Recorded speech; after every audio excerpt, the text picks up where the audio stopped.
ये प्रेम कहानी है दो जासूसों की, मैक्स और मैरियन की। कहानी की शुरुआत होती है और हम देखते हैं कि मैक्स कासाब्लांका के डेजर्ट में एक पैराशूट के द्वारा नीचे उतरता है और वो जैसे नीचे उतरता है वो देखता है कि उसे लेने के लिए एक गाड़ी आई हुई है और गाड़ी के अंदर जो आदमी बैठा है वो उसे सारी बात बताता है कि यहाँ पे मैरियन नाम की एक लड़की है जिसने कासाब्लांका में हर जगह ये बात बता रखी है कि उसका पति यहाँ पे आने वाला है और मैक्स को उसके पति होने का नकली नाटक करना है ताकि वो अपने प्लान को पूरा कर सके। और इनकी प्लानिंग है जर्मन एम्बेसडर को मारना और इसी काम को अंजाम देने के लिए मैक्स यहाँ पे आया हुआ है और मैरियन यहाँ पे पिछले कुछ समय से रह रही है ताकि किसी को उस पे शक ना हो। और उसकी दोस्ती यहाँ के कुछ बड़े हाई प्रोफाइल लोगों के साथ है और ये दोस्ती इसलिए है ताकि उस पार्टी का उसे पास मिल जाए जिस पार्टी में जर्मन एम्बेसडर आने वाला है। और सब चीज अभी तक प्लान के मुताबिक चल रहा है और उस प्लान का आखिरी हिस्सा है मैक्स जो कि इस काम को अंजाम देगा। और मैक्स अब फाइनली यहाँ पहुंच चुका है और मैक्स को यहाँ पे एक डुप्लीकेट पासपोर्ट दिया जाता है जिस पे उसका वही नाम होता है जिस नाम को मैरियन ने हर जगह बता रखा है। और प्लान के मुताबिक वो गाड़ी जो है मैक्स को मैरियन के पास लेकर के जाता है। मैरियन अभी एक होटल में बैठी है कुछ बड़े लोगों के साथ और वो मैक्स का इंतजार कर रही है। उसने सबको बताया है कि उसके हस्बैंड आने वाले हैं, लेकिन मैरियन ने कभी मैक्स को नहीं देखा है और मैक्स ने भी मैरियन को नहीं देखा है। लेकिन जैसे ही मैक्स उस होटल में दाखिल होता है और उसकी नजर मैरियन पे पड़ती है वो उसे देखते ही समझ जाता है कि मैरियन यही है और मैरियन भी मैक्स को देखते ही समझ जाती है। और उसके बाद दोनों गले मिलते हैं और दोनों इस तरीके से गले मिलते हैं और एक दूसरे को इस तरीके से देखते हैं जिन्हें देखने के बाद कोई भी ये नहीं कह सकता कि ये दोनों पति पत्नी नहीं है। और उसके बाद मैरियन मैक्स को सबसे मिलवाती है और उसके बाद दोनों वहां से घर निकल पड़ते हैं। और वहां से बाहर निकलने के बाद दोनों एक दूसरे की तारीफ करते हैं कि तुम अच्छी एक्टिंग कर लेती हो और मैरियन भी कहती है कि तुम भी बुरे एक्टर नहीं हो। उसके बाद दोनों घर पहुंचते हैं और घर पहुंचने के बाद मैरियन मैक्स को कहती है कि तुम इस फ्लैट के अंदर नहीं सो सकते क्योंकि यहाँ का नियम है कि पति जब आता है तब वो छत पे सोता है और इसलिए तुम्हें छत पे ही सोना पड़ेगा। और मैक्स को ये मानना पड़ता है और मैक्स छत पे सोने के लिए चला जाता है। तभी वहाँ पे मैरियन आती है और वो उसे कहती है कि सब लोग यहाँ पे देख रहे हैं कि हम छत पे क्या कर रहे हैं, इसलिए मैं चाहती हूँ कि तुम मुझे किस करो ताकि सबको पता चले कि हम पति पत्नी हैं। और उसके बाद मैरियन फिर नीचे चली जाती है। लेकिन इन चीजों को देखने के बाद हमें इन दोनों के कनेक्शन के बारे में बहुत कुछ पता चलता है। ये दोनों जैसे एक दूसरे को देखते हैं ऐसा लगता है कि इन दोनों के अंदर कुछ और चल रहा है और ये दोनों एक दूसरे को कहीं ना कहीं पसंद करने लगे हैं। और दूसरे दिन मैरियन मैक्स को कुछ और लोगों से मिलवाने लेकर के जाती है ताकि उनका ये नाटक जो है और भी सफल हो सके। और जब मैक्स उन लोगों से बातें कर रहा होता है तभी मैक्स को इस बात का ध्यान आता है कि एक जर्मन ऑफिसर ने उसे देख लिया है और उस ऑफिसर से मैक्स की पहले मुलाकात हो चुकी है और वो जानता है कि मैक्स एक जासूस है और उसने मैक्स से एक बार तफ्तीश की थी। और मैक्स इस चीज को देख के थोड़ा सा घबरा जाता है और उसे लगता है कि ये आदमी अभी जर्मन ऑफिसर्स को कॉल करेगा और यहाँ पे बुलाएगा और वो ऐसा करता भी है। और तभी मैक्स जो है उस ऑफिसर के पीछे पीछे जाता है और जैसे ही वो ऑफिसर कॉल करने की कोशिश करता है मैक्स उसे मार देता है और उसके बाद बड़े ही आसानी से बाहर आता है। और उसके बाद फिर से मैरियन और मैक्स वहां से चल पड़ते हैं। और उसके बाद जब वो घर पहुंचते हैं तो फिर से मैरियन जो है मैक्स को छत पे सोने के लिए कहती है और हम देखते हैं कि मैक्स फिर से छत पे सो रहा है। और थोड़े समय के बाद मैरियन फिर से छत पे आती है और फिर से वो एक बार मैक्स के करीब आती है। और जब वो दोनों एक दूसरे के करीब होते हैं उन्हें देख के ऐसा लगता है कि वो दोनों एक दूसरे से दूर नहीं होना चाहते। लेकिन फिर से थोड़े समय के बाद मैरियन जो है नीचे चली जाती है और मैक्स ऊपर छत पे ही सोया रहता है। और उसके बाद उसके अगले दिन हम देखते हैं कि मैक्स और मैरियन एक डेजर्ट में हैं और वो टारगेट प्रैक्टिस कर रहे हैं और उसके साथ साथ अपने प्लान के बारे में बात भी कर रहे हैं। और वहाँ पे मैरियन मैक्स को बताती है कि वो लोग कल जो है हेयर होबार से मिलने वाले हैं और ये वही आदमी है जो इन्हें उस पार्टी का पास देगा जिस पार्टी में जर्मन एम्बेसडर आने वाले हैं। और उसके बाद ये दोनों जो हैं हेयर होबार के ऑफिस में पहुंचते हैं और ऑफिस में पहुंचने के बाद जैसे ही हेयर होबार मैक्स को देखता है वो उसे देखते ही कहता है कि मुझे नहीं लगता कि तुम्हारे पति इस पार्टी में आना चाहते हैं। और ये सुनते ही मैरियन कहती है कि इन्हें पोकर बहुत पसंद है, ये पोकर खेलने जाना चाहते थे लेकिन मैं जिद करके उन्हें इस पार्टी में ला रही हूँ। और ये सुनते ही हेयर होबार कहता है कि मैं भी पोकर का बहुत शौकीन हूँ तो क्यों ना एक एक हाथ हो जाए। क्योंकि हेयर होबार को कहीं ना कहीं सारे लोगों पे शक है और वो सबको शक की निगाह से देखता है क्योंकि ये समय है दूसरे विश्व युद्ध का और सारे लोग जर्मन्स को मारना चाहते हैं। और उसके बाद हेयर होबार ताश के पत्ते निकालता है और मैक्स को कहता है कि क्यों ना एक एक हाथ हो जाए। अगर आप जीत गए तो आपको इस पार्टी में आने की जरूरत नहीं, लेकिन अगर आप हार गए तो आपको अपनी बीवी की सुननी पड़ेगी और इस पार्टी में आना पड़ेगा। और उसके बाद वो मैक्स को कहता है कि आप पत्ते बांटो। और यहाँ पे एक टेंशन वाला माहौल क्रिएट होता है, क्योंकि मैरियन ने बोल दिया है कि ये पोकर के शौकीन है, लेकिन मैरियन को ये पता नहीं कि मैक्स को पोकर खेलना आता भी है या नहीं।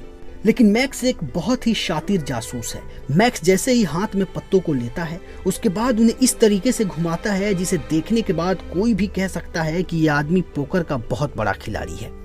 उसके बाद मैक्स जानबूझ के ऐसे पत्तों को बांटता है ताकि वो हार जाए और वो इस पार्टी में आ सके, और ऐसा होता भी है। मैक्स हार जाता है और उसके हारने के बाद वो जर्मन ऑफिसर खुश हो जाता है और वो उन्हें पार्टी के पासेस दे देता है। और यहाँ पे मैरियन और मैक्स की प्लानिंग लगभग काम कर चुकी है। अब उनके पास पार्टी के पासेस है जहाँ पे वो आसानी से जर्मन एम्बेसडर को मार सकते हैं और कल उन्हें इस काम को अंजाम देना है। लेकिन उनके पास सिर्फ आज का दिन है जब वो एक दूसरे के साथ है, इसलिए वो दोनों बाहर घूमने जाते हैं एक डेजर्ट में। और वहाँ पे मैरियन मैक्स से कहती है कि मैं नहीं जानती कि कल के मिशन के बाद मैं जिंदा बचूंगी या नहीं, और इसलिए मैं आज इस पल को पूरी तरीके से जीना चाहती हूँ।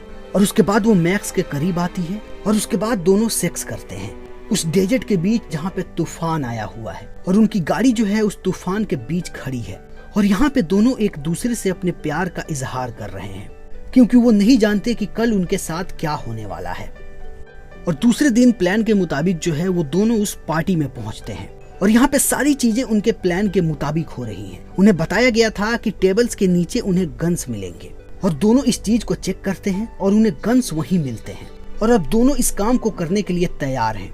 और तभी वहाँ पे जर्मन एम्बेसडर आता है और उसके बाद मैरियन और मैक्स एक दूसरे को देखते हैं और उसके बाद वो उस पे हमला कर देते हैं और फाइनली वो उसको मार देते हैं। लेकिन उसी के साथ इन लोगों पर भी हमला हो जाता है और उसके बाद ये दोनों वहाँ से भागने लगते हैं। और भागते समय मैक्स मैरियन से कहता है कि मैं तुमसे शादी करना चाहता हूँ, क्या तुम इंग्लैंड आओगी और मुझसे शादी करोगी?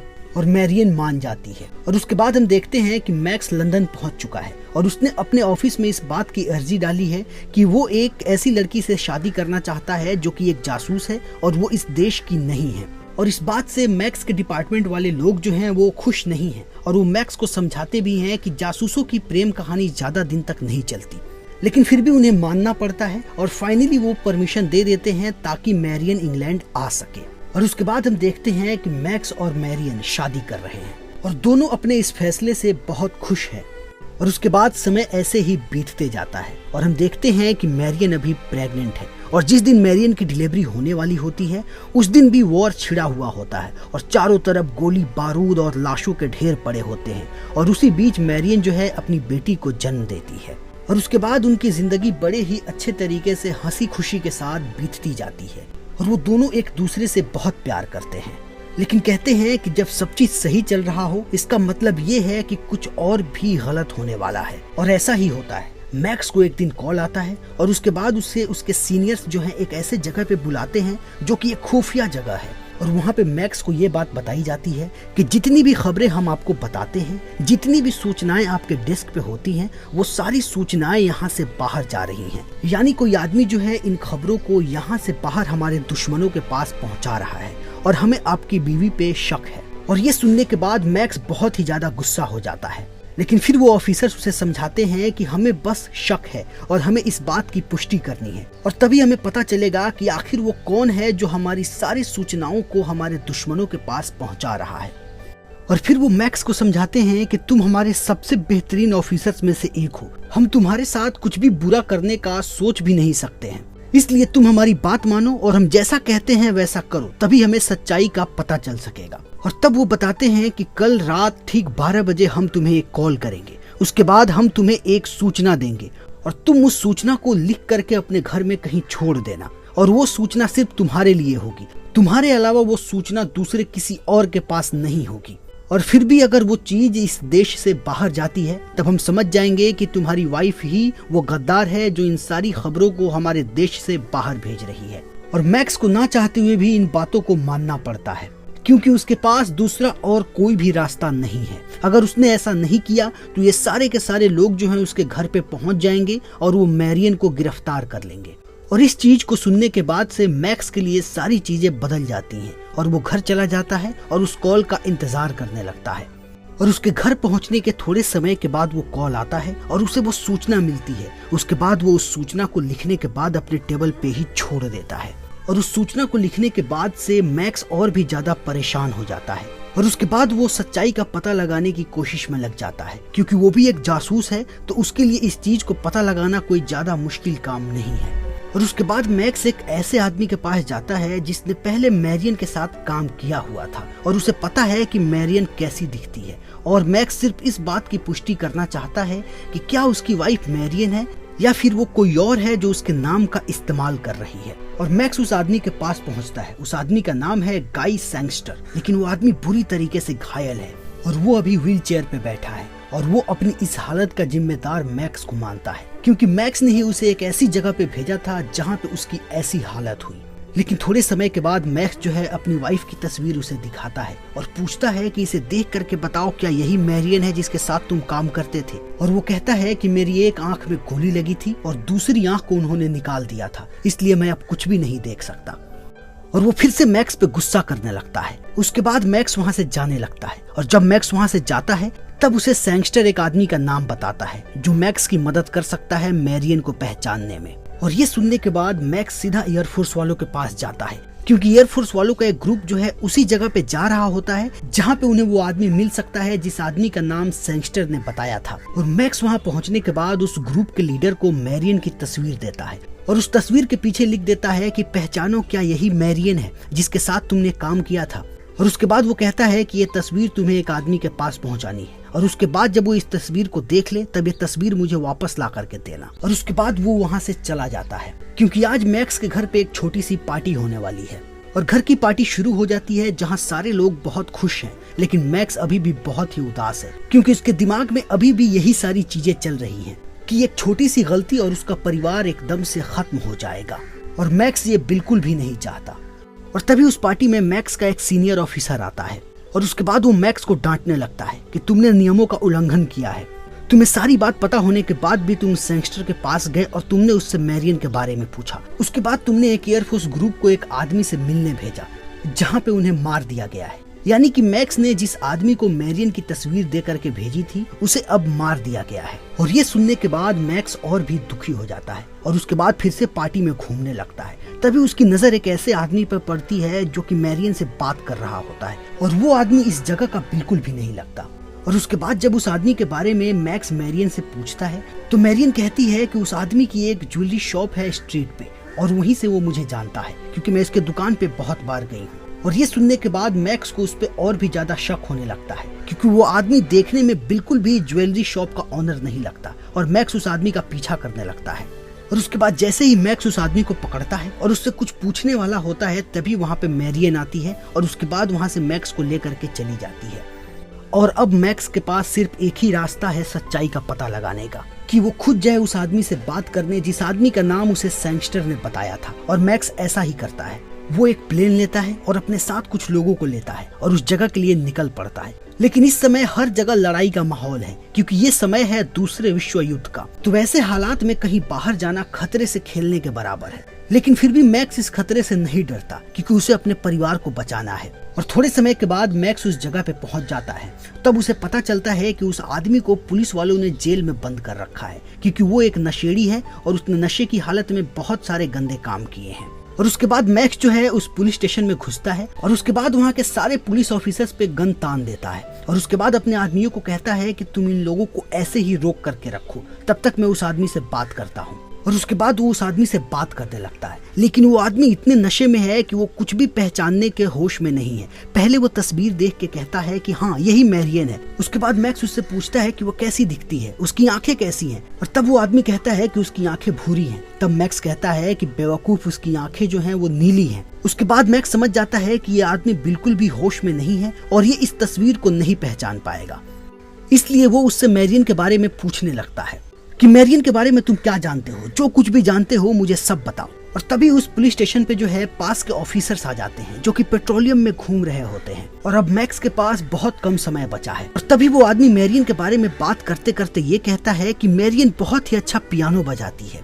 उसके बाद मैक्स उससे पूछता है कि कैसा पियानो। तब वो आदमी बताता है कि मैरियन ने एक बार एक कैफे में फ्रांस का नेशनल एंथम बजाया था और वो उस नेशनल एंथम को बड़े ही प्यार से बजाती है। और ये चीज जो है मैक्स के लिए काफी है इस बात का पुष्टि करने के लिए कि क्या उसकी वाइफ मैरियन है या फिर कोई और।